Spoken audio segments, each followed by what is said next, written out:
massive pinch me moment for me was when I filmed a snow leopard for the first time. I think in wildlife film, one of the biggest, especially as a presenter, the imposter syndrome is there to stay. But when I filmed a snow leopard for the first time and I was looking at one in the face, I was like, is this, have I started my, is this it now? Am I a wildlife filmmaker? That was a really incredible moment. My name's Neill. I'm a wildlife filmmaker and biologist. I think events like this, through Confetti, the industry week, is something I didn't have at uni. This would have been amazing. And events like this, they would have been so helpful to me. You know, people coming from different careers, different areas, and being able to sit there, ask them questions, and hear about how they got into it would have been invaluable for me.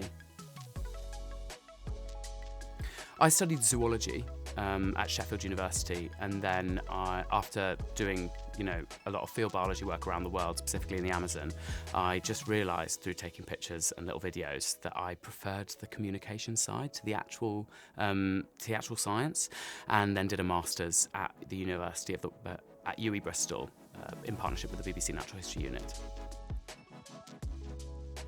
Ever since I was a very little kid, I knew I was slightly different, and it wasn't until I was in my early teens before I knew that it was because I was gay.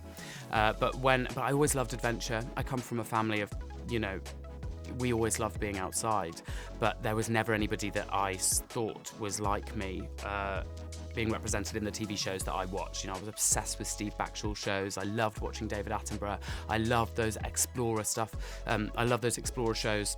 But really, all of those presenters were, pretty cookie cutter. They were all the same sort of person.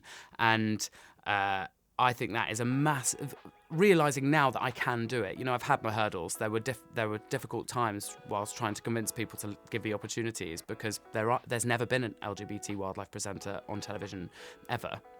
That acceptance of the fact that those parts about me that make me different are actually my superpower now. And I'm more than happy to admit that I'm terrified of spiders.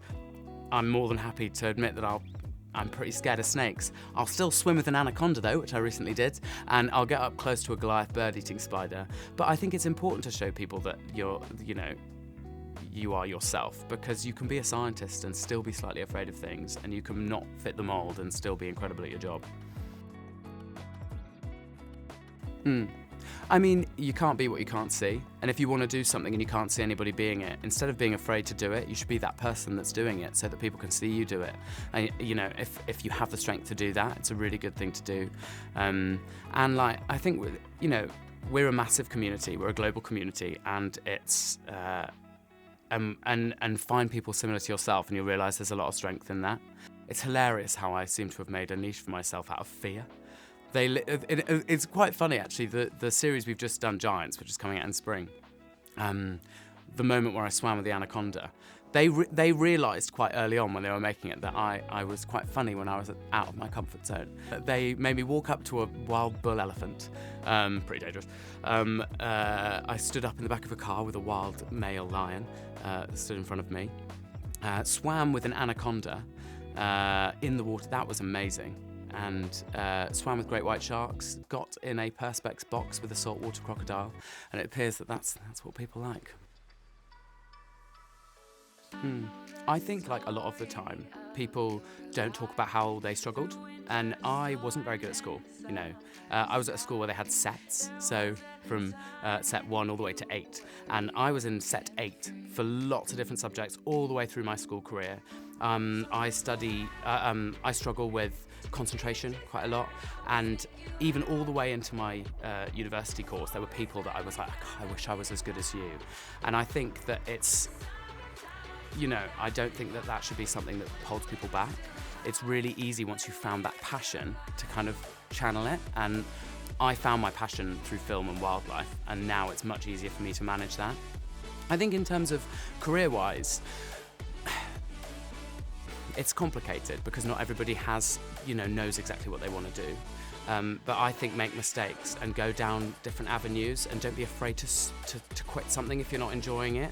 I tried lots of different things. I worked in a sales job in London for a while, and there were a lot of people around me telling me to not pursue wildlife film, to not go into film, to do a different thing.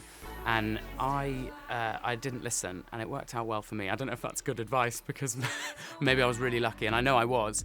But I think just go for it. Find the people that are doing what you want to do. Ask them for a coffee. It's, people are often very open to talking about how they've got to where they are, and especially in my industry, wildlife film people love it, and there's jobs out there to be taken. Probably the first time I went to the Amazon was was that light bulb moment, like, I'm doing what I'm meant to be doing, oh my God.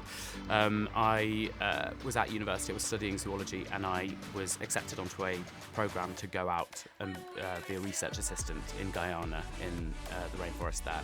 And it was when we'd been going through all these logging camps, and where the trees were being chopped down, amazingly to witness, and we just hit the wall of the jungle, where 85% of the country begins, which is pristine tropical rainforest, and these trees hundreds of meters tall, and I realised just how beautiful the jungle really is.